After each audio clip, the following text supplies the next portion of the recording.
اللہ علیہ وسلم کے ارشاد گرامی کے مطابق آپ علیہ السلام نے فرمایا کہ اس عورت کے لیے جائز نہیں ہے کہ وہ روزہ رکھے اس حالت میں کہ اس کا خاوند گھر میں موجود ہے۔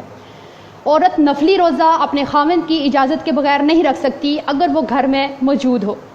نبی علیہ السلام نے ارشاد فرمایا کہ جس عورت کی اس حالت میں فوتگی ہو جاتی ہے کہ اس کا خاوند اس سے راضی ہے تو وہ عورت جنتی عورت ہے۔ نبی علیہ السلام کے پاس ایک صحابیہ آتی ہیں، آپ علیہ السلام ان سے پوچھتے ہیں کہ کیا تو شوہر والی ہے؟ اگر تو شوہر والی ہے تو اس کی خدمت اور اس کے ساتھ جو تیرا رویہ ہے اس کے اوپر غور کرتی رہنا کہ تیرا خاوند تیرے لیے باعث جنت بھی ہے اور باعث جہنم بھی ہے۔ آپ علیہ السلام کے ارشاد کے مطابق پروردگار عالم اس عورت کی طرف نگاہ اٹھا کر کے بھی نہیں دیکھیں گے جو اپنے خاوند کی ناشکری کرتی ہیں،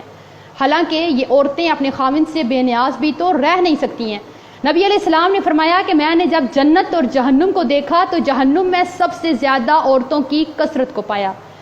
آپ علیہ السلام نے فرمایا کہ جو عورت پابندی وقت کے ساتھ نماز ادا کرتی ہے، رمضان المبارک کے روزے رکھتی ہے، اپنی عزت کی حفاظت کرتی ہے اور اپنے خاوند کی اطاعت کرتی ہے، یہ 4 کام کرتی ہے، پھر وہ جنت کے جس دروازے سے چاہے وہ داخل ہو سکتی ہے۔ مطلب کہ اس کے ساتھ اپنے خاوند کی اطاعت لازمی ہے۔ اب یہ وہ تعلیمات ہیں جو رسول اللہ صلی اللہ علیہ وسلم نے امت محمدیہ کی ان بیٹیوں کی تربیت اور تعلیم کرتے ہوئے ارشاد فرمائی ہیں۔ آج میری بہنیں اور دوستیں ان تعلیمات کو سیکھنا تو بڑے دور کی بات ہے، ان کو سننا بھی گوارا نہیں کرتی، اس وجہ سے کہ کیا صرف اور صرف خاوند کے حق ہیں، ہمارا کوئی حق نہیں ہے، صرف خاوند کی ہی اطاعت کرنی ہے، ہمارے اوپر کوئی کسی قسم کا حق نہیں ہے، ہم لوگوں کو بھی حق دیا جائے۔ اگر ایک بات کو دیکھا جائے تو میری نظر سے آج تک جتنے بھی اشتہار گزرے ہیں اور جتنی بھی اس طرح کے تویز، چلے، دھاگے، پیر صاحب، ان کا صرف ایک ہی ہوتا ہے کہ اپنے خاوند کو مٹھی میں کرنے کا تویز، اپنے خاوند کو اپنا غلام بنانے کے لیے تویز، دھاگا، چلا اور دم اور یہ سب کچھ۔ اور یہ عورتیں اپنے خاوند کو مٹھی میں کرنے کے لیے، اس کو غلام بنانے کے لیے چلے کریں گی، دھاگے اٹھائیں گی، تویز اٹھائیں گی، سارا جتنی بھی خاوند کی جمع پونجی ہے جا کے پیروں فقیروں کو دے کر کے آ جائیں گی، کیونکہ ان کا مائنڈ بن چکا ہے کہ ہم نے اپنے خاوند کو غلام بنا کے رکھنا ہے، ہم نے اس کی اطاعت نہیں کرنی، اس کو اپنے سر کا تاج بنا کے نہیں رکھنا۔ آج تک اگر شکایتیں ملی ہیں تو کس کی؟ کہ ہم لوگوں کو خاوند کو فرمانبردار بنانے کے لیے ہمیں تعویذ چاہیے، کوئی وظیفہ چاہیے، حالانکہ نبی علیہ السلام نے فرمایا کہ سب سے زیادہ حق تو خاوند کا ہے اور سب سے زیادہ نافرمانی تو عورت کرتی ہے۔ آج تک کسی خاوند نے یہ نہیں کہا کہ مجھے تعویذ چاہیے کہ میری بیوی نافرمان ہے، میری بیوی زبان دراز ہے، میری بیوی ناشکری ہے، مجھے تعویذ چاہیے۔ اب یہ وہ تعلیمات ہیں کہ ہم لوگ اپنا مائنڈ سیٹ کریں، سوچ مثبت رکھیں، کیا کہ ہم نے اپنے خاوندوں کی اطاعت کرنی ہے، ان کی فرمانبرداری کرنی ہے، ان کو سر کا تاج بنانا ہے، ہم نے نہ کہ ان کو غلام بنانا ہے اور ان سے غلامی کروانی ہے۔ آج یہ تعلیمات کو دیکھیے اور میری دوستوں اور بہنوں کا اپنے خاوندوں کے ساتھ رویہ دیکھیے۔ میری دوستیں اور بہنیں یہ سمجھتی ہیں کہ ہم نے اپنے خاوند کے گھر کی صفائی کر لی، اس کے کپڑے دھو لیے، استری کر لیے، اس کا روم صاف کر دیا، تو ہم نے کیا کیا؟ دنیا میں سب سے زیادہ جو فرمانبردار بیوی ہے وہ میں ہی کہلاتی ہوں، کیونکہ میں نے یہ سارے کام ٹائم سے کر دیے۔ حالانکہ ان سارے کام کے کرنے کا نام خاوند کی اطاعت اور فرمانبرداری نہیں ہے۔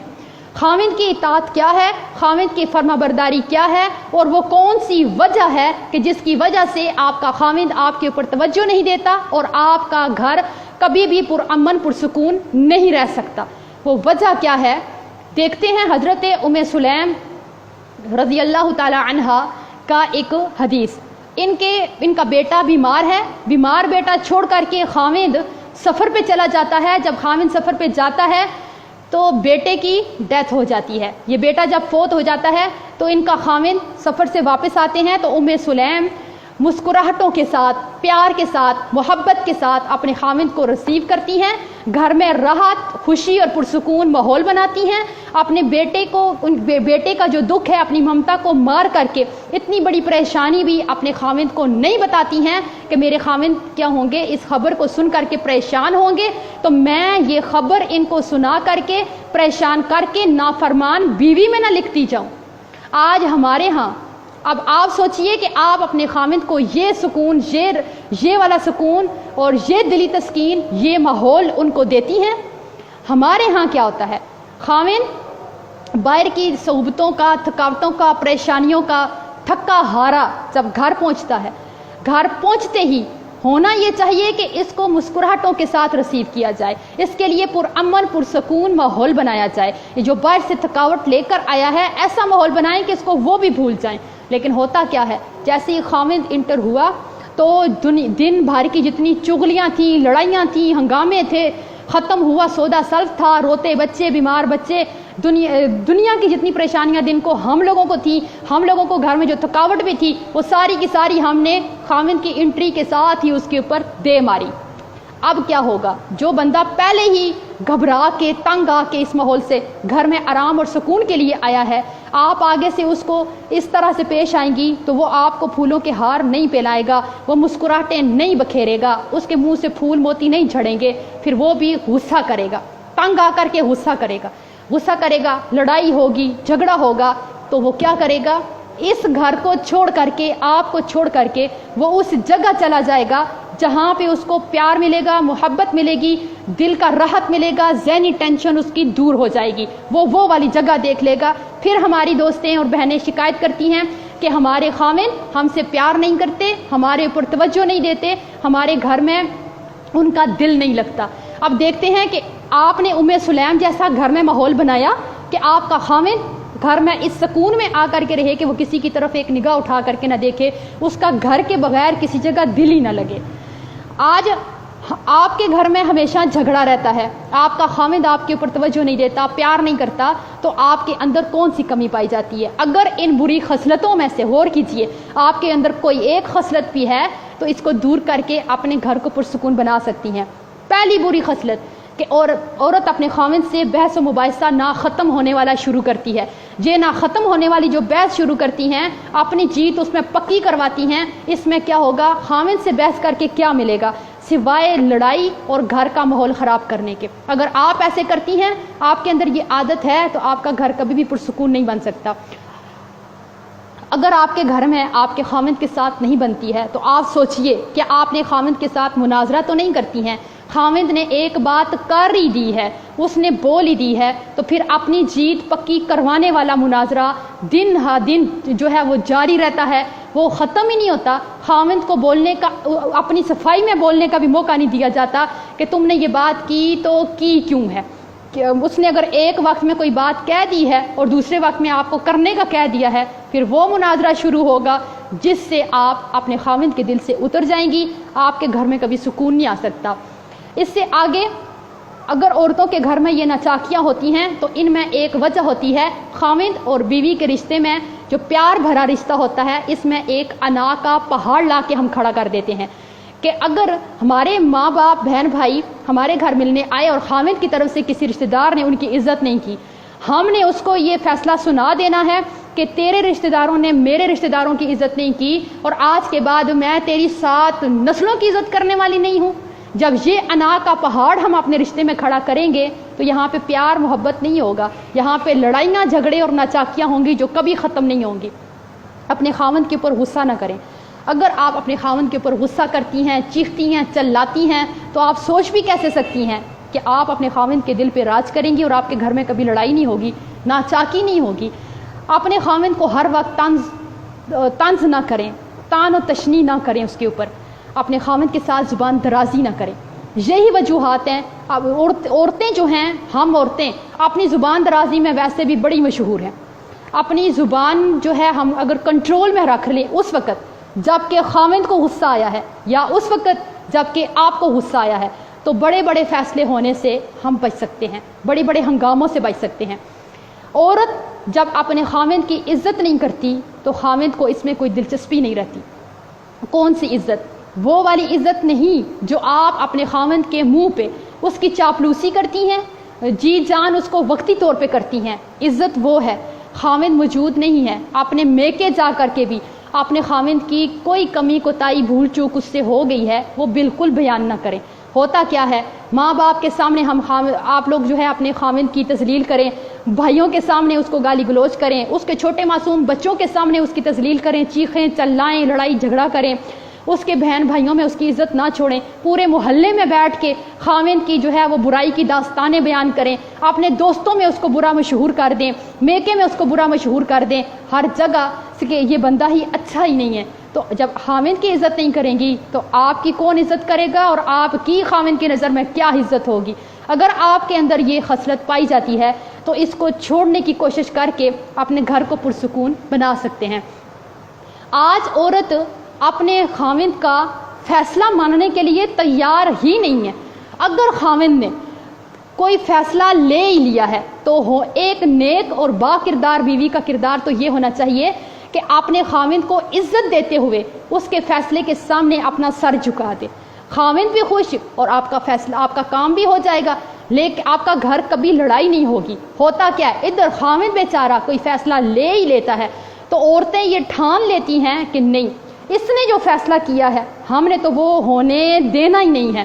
چاہے ہمارا گھر ٹوٹ جائے، لڑائیاں جھگڑے ہوں، فتنہ فساد ہو، دنیا ادھر سے ادھر ہو جائے، گھر کا سکون خراب ہو، بچے اس ماحول کو دیکھتے رہیں، ہمیں کوئی لینا دینا نہیں ہے۔ خاوند نے یہ فیصلہ لیا تو لیا کیوں ہے؟ اس نے ماں کے کہنے پہ لے لیا، باپ کے کہنے پہ لے لیا، اس کو ضرور بھائی نے کہا ہوگا، اس کو اس کے دوستوں نے، مجھ سے تو اس نے پوچھا ہی نہیں ہے، اس نے۔ آپ سوچئے ایک منٹ کے لیے، اللہ نے جو عقل، فہم اور فراست مرد کو دیا ہے وہ عورت کو نہیں دیا۔ عورت کی عقل بھی کم ہے اور عورت کا دین بھی کم ہے، اس لیے یہ والی بات اپنے خاوند کے لیے کہ اس کو فیصلے کو نہیں مانتی ہیں، آپ کو تو فیصلہ کرنا آتا ہی کوئی نہیں ہے، کبھی ڈھنگ کا تو کوئی فیصلہ لیا ہی نہیں ہے،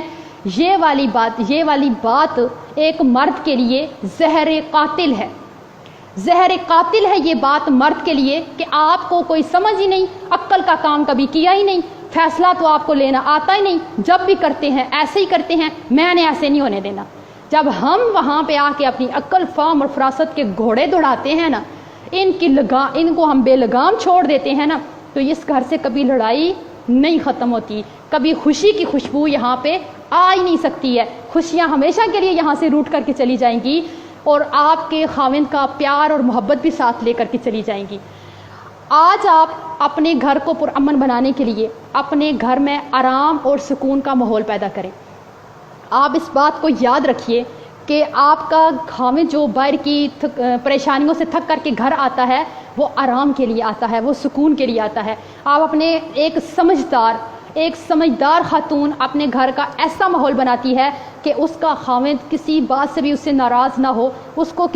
کوئی بات بری نہ لگے۔ ایسے مرد اپنے گھر سے باہر کسی کو آنکھ اٹھا کر کے بھی نہیں دیکھتے، جن کو گھر سے پیار ملے، محبت ملے، چاہت ملے، سکون ملے، آرام ملے، خدمت کرنے والی بیوی ملے۔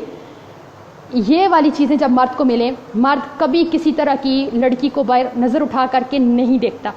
آج ہماری بہنوں کے اندر تو اتنی برداشت نہیں ہے کہ اگر ایک خاوند اپنی ماں کے لیے علادہ سے ایک برگر اٹھا کر کے لے آئے، ایک برگر، تو بیوی سے یہ برداشت نہیں ہوتا کہ اس نے میرے لیے، میرے پورے بچوں کے لیے کیوں نہیں لایا، صرف ایک بیوی کے لیے لے کر کے کیوں، اپنی ماں کے لیے لے کر کے کیوں آیا ہے۔ تو یہ والی بات بھی ہم سے ہونا تو ایسے چاہیے، ایک با کردار بیوی اپنے خاوند کو خود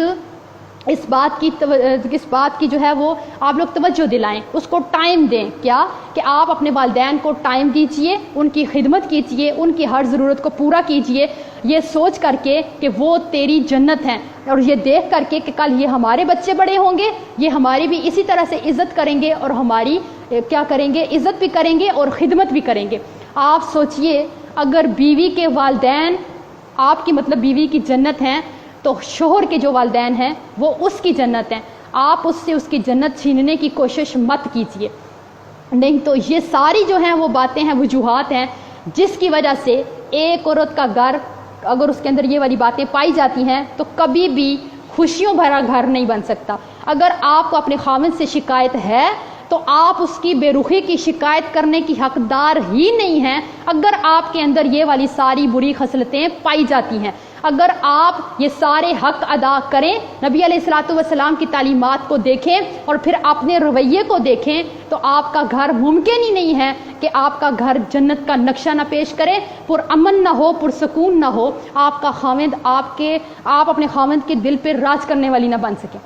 آج اگر آپ یہ سمجھتی ہیں کہ ہم جو ہے یہ دو چار جو کام ہیں ہمارے، کپڑے دھونے سے لے کر استری کرنے تک اور کھانا بنانے سے لے کر برتن دھونے تک، یہ سب ہم کر کے اپنے خاوند کا حق ادا کر دیتی ہیں، تو آپ بہت بڑی غلطی پر ہیں۔ آج تک عورتوں نے اپنے بیویوں نے اپنے حق لینے سیکھے ہیں، آپ نے خاوند کو دیا کیا ہے، اس کی خدمت کی کتنی ہے، اس کو حق دیا کیا ہے۔ اگر خاوند کا اتنا حق ہے کہ اگر نبی علیہ الصلوۃ والسلام نے فرمایا کہ اگر ایک خاوند کے جسم میں کوئی اس طرح کا زخم یا دانہ بن جاتا ہے جس کو ایک عورت اپنی زبان سے چاٹ کر کے صاف کر دیتی ہے، اس کے پیپ کو، زخم کے گند کو، لہو کو زبان سے چاٹ کر کے صاف کر دیتی ہے، یہ عورت اپنے خاوند کا پھر بھی حق نہیں ادا کر سکتی۔ تو آپ اس حدیث کی روشنی میں سوچئے کہ جو سارا دن اپنے خاوند کو زبان سے کہے گئے الفاظ کے ساتھ اس کے کلیجے کو پھاڑ دیتی ہیں، اس کے دل پہ جو زخم لگاتی ہیں وہ کبھی بھرنے والے نہیں ہوتے۔ تو آپ میری بہنیں اس حدیث کو پڑھنے کے بعد آپ بے شک اپنے خاوند کے زخموں کو جسم کے زخموں کو زبان سے چاٹ کے صاف نہ کریں، لیکن آپ جو اس کو ہر وقت اس کا کلیجہ چیر دینے والے طنز کرتی ہیں، اس کو غصہ کرتی ہیں، چلاتی ہیں اور ایسی باتیں کہتی ہیں جو خاوند کو بری لگتی ہیں، آپ اس کو کم سے کم وہ والے زخم نہ دیں۔ اللہ آپ کے گھر کو خوشیوں بھرا گھر بنا دے گا۔ تو ممکن ہی نہیں ہے کہ اگر آپ اپنے گھر میں محبت، پیار اور سکون اور چاہت دیتی ہیں تو آپ کا خاوند کبھی کسی کو نظر اٹھا کر کے بھی دیکھے گا۔